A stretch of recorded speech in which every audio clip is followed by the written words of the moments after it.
Jazakumullahu khairal jaza ala hudurikum wa ala ihtimamikum bi hadzal madras. Allah Subhanahu wa taala yubarik lana yubarik alaikum jami'an. Amin ya rabbal alamin. Nah, saya hanya ingin ingatkan di hari-hari ini setiap selesai sholat, selesai pengajian, atau antum hadir di tablik-tablik akbar dan lain sebagainya, tolong jangan lupa banyak-banyak kirimkan doa untuk saudara-saudara kita di Palestina ya ikhwan. Sekali lagi kita ingatkan, wajib kita peduli dengan Palestina, wajib saudara. Berkaitan dengan Palestina ini kita ingat pesan Nabi alaihi salatu wassalam, malam yahtam bi umur muslimin falaisa minhum. Barang siapa yang tidak peduli dengan urusannya kaum muslimin, dia tidak termasuk daripada golongan orang kaum muslimin tersebut. Na'udzubillah min dzalik. Nah, adapun beredar fatwa. Jadi beberapa tahun cukup lama ya kawan, itu di Timur Tengah sana ada keluar fatwa saudara dari kalangan Wahabi. Saya lupa namanya ya kawan. Mereka memfatwakan bahwa bangsa Palestina wajib hijrah, meninggalkan Palestina agar tidak menjadi korban kebiadaban daripada Israel, saudara. Ini fatwa. Fatwa bisa benar, bisa salah, ya kawan. Sahibul fatwa kita hormati sebagai seorang ulama, sebagai seorang alim, ya kawan. Tapi fatwa ini, saudara, jangan kemudian saat ini dipropagandakan, dijadikan dalil untuk menyalah-nyalahkan bangsa Palestina. Bangsa Palestina salah sendiri itu, siapa suruh? Persenjataan nggak kuat kok ngelawan. Siapa suruh nyerang duluan? Siapa suruh itu bangsa Palestina itu tinggal di sana? Hijrah. Nah, mereka pakai dalil. Dulu Nabi hijrah dari Mekah. Nah, begitu diganggu di Mekah, nggak kuat, nggak tahan. Banyak para sahabat yang udah nggak kuat, nggak tahan. Kalau Nabi kuat, Nabi tahan ya kuat. Nah, Nabi hanya tinggal menunggu perintah Allah. Kalau Nabi nggak diperintahkan Allah, Nabi nggak bakal hijrah. Nah, tapi para sahabatnya ini banyak nggak tahan, penderitaan, disiksa ya kawan sedemikian rupa, belum lagi yang dibunuh. Nah, akhirnya Nabi hijrah. Ini dijadikan dalil. Jadi Nabi sahabatnya banyak disiksa, menderita, hijrah. Pertama sahabatnya dihijrahkan ke Habasyah, kedua dihijrahkan ke Madinah dan seterusnya. Nah, ini dijadikan dalil oleh mereka ya kawan. Nah, sehingga akhirnya di Indonesia ini muncul ada dai-dai yang terang-terangan menyalahkan bangsa Palestina, menyalahkan Hamas, menyalahkan mujahidin, saudara. Jadi bahkan dalam hal ini membenarkan Israel. Karena Israel dianggap tuh bela diri. Israel itu dianggap hanya bereaksi. Nah, pemikiran dan sikap semacam ini sangat berbahaya ya ikhwan. Nah, jadi dia lupa ya ikhwan. Nah, ada yang hal-hal yang dia lupakan. Ya, Nabi dulu hijrah. Tapi satu hal yang mesti dicatat, hijrah atau tidak hijrahnya Nabi adalah perintah Allah. Nabi berhubungan langsung dengan Allah. Nabi menerima wahyu dari Allah.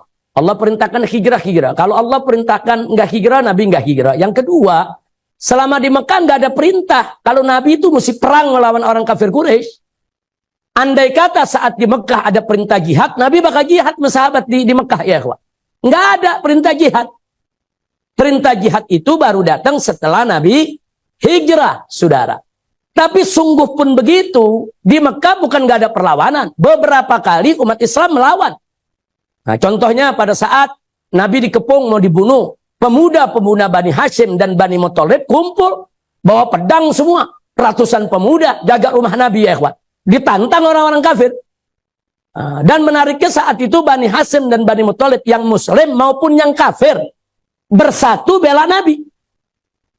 Nah, sampai akhirnya orang-orang kafir Quraisy yang lain mundur. Jadi beberapa kali kejadian ya ikhwan. Nah, begitu juga pada saat saudara bagaimana Sayyidina Hamzah ibn Abdul Muthalib, dia hantam, dia pukul itu Abu Jahal depan Ka'bah. Itu perlawanan. Siapa bilang nggak melawan ya ikhwan? Nah, bagaimana Sayyidina Umar kemudian begitu mau hijrah ditantang itu, siapa yang anaknya mau jadi yatim, istrinya mau jadi janda, tunggu saya di pintu gerbang Mekah. Nah, saya mau hijrah, siapa yang mau menghalangi?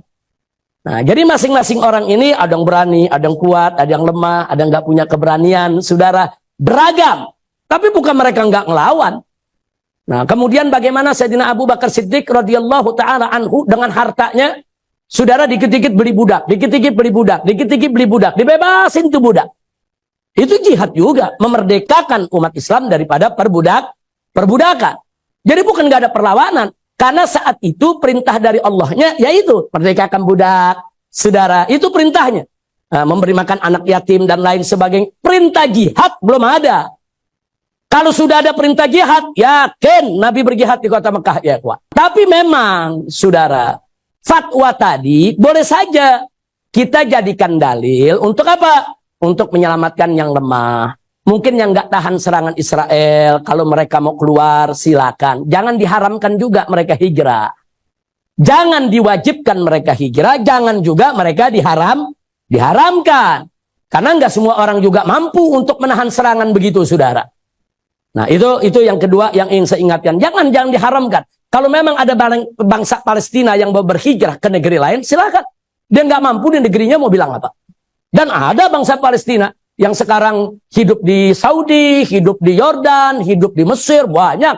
Jumlahnya jutaan orang, ya ikhwan. Yang tinggal sudah terusir dari Palestina, ya ikhwan.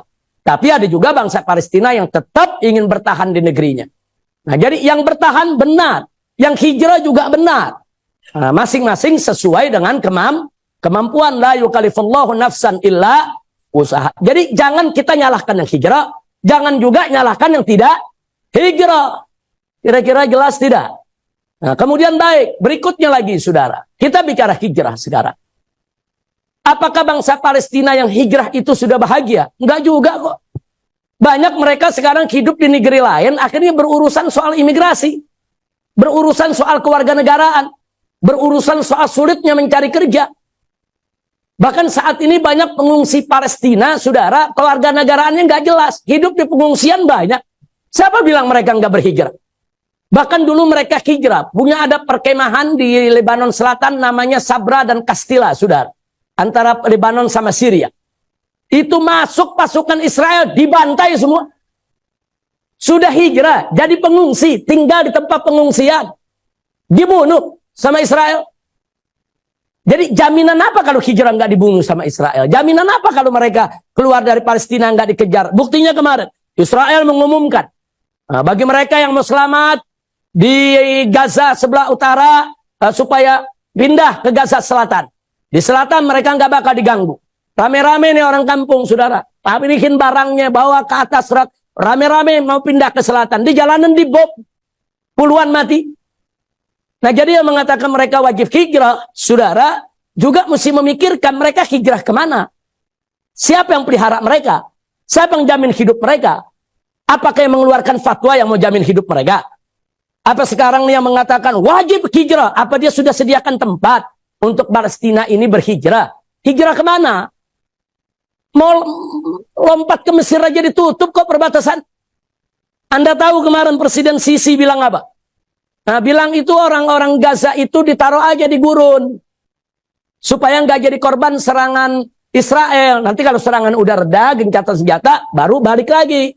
Itu presiden yang bicara. Kenapa presiden nggak mengatakan, sini bangsa Palestina, istirahat dulu di Mesir? Kan bisa. Saudara, ini dunia Arab ini, saudara, dan dunia Islam lainnya, saudara, untuk menerima pengungsi itu nggak gampang. Ada peraturannya, pengungsi Rohingya berbulan-bulan terombang-ambing di laut. Yang kecebur, yang mati, yang jadi bangkai, saudara. Begitu sampai turun ke Aceh, apa kita urus? FPI berbulan-bulan dulu di Aceh, demo soal ini ya, ikhwan. Demo, kita minta pemerintah, terima mereka, rawat mereka, beri kerja mereka, kasih rumah mereka, ribut dulu. Nah, begitu ribut, baru mereka diterima. Alasannya tunggu keputusan PBB. Karena kan di PBB kan ada urusan-urusan pengungsian ya, ikhwan. Nah, lalu kalau PBB nggak mau tahu, terus kita nggak mau tahu juga. Nah, sampai mereka ditangkep-tangkepin. Nggak gampang ngurus pengungsi, saudara. Nah, siapa mau nampung itu Palestina sekian juta orang? Negara Arab mana mau nampung mereka? Nah, jadi jangan sembarangan bilang hijrah, hijrah, hijrah. Kita tidak anti hijrah. Hijrah solusi bagi siapa? Bagi yang ghair muqatilin ya, ikhwan. yang ghair muqatilin, bagi perempuan, bagi orang tua, bagi orang yang sakit, bagi anak-anak yang nggak bisa perang, ya. Tapi bagi muqatilin, bagi pemuda-pemuda yang bisa perang, hijrah belum tentu pilihan terbaik, saudara. Bisa jadi justru kita pilihan terbaik mereka, saudara. Nah, ini yang kita mau sampaikan. Jadi tolong dai-dai, kalau yang nggak ngerti soal Palestina, jangan sembarangan bicara, ya, Wak. Beberapa tahun yang lalu saat saya ada di Mekah, saya sempat terbang ke Turki, ada muktamar waktu itu. Habib Hanif hadir di Turki, konferensi tentang Palestina. Saya sengaja saat itu saya nggak hadir karena saya masih tinggal di Saudi. Saya tinggal di Saudi, tidak boleh terlalu menyolok. Saya melakukan kegiatan politik internasional. Nanti akan mengganggu kenyamanan saya tinggal di Saudi. Tapi waktu selesai konferensi, saya ketemu beberapa ulama dan tokoh-tokoh Hamas yang ada di Turki, di Istanbul. Ada yang menarik. Nah, salah satu pimpinan mereka, Abah lupa, siapa namanya syekhnya, mufti mereka. Ada satu syekh, lupa namanya. Dia nanya, dia bilang, Habib Rizik, ma'ro'yuk. Bagaimana pendapat Anda tentang fatwa Gordowi yang mengharamkan ziarah Aqsa? Nah, dulu 20 tahun yang lalu, Syekh Gordowi itu mengeluarkan fatwa haram untuk ziarah ke Al-Aqsa. Dan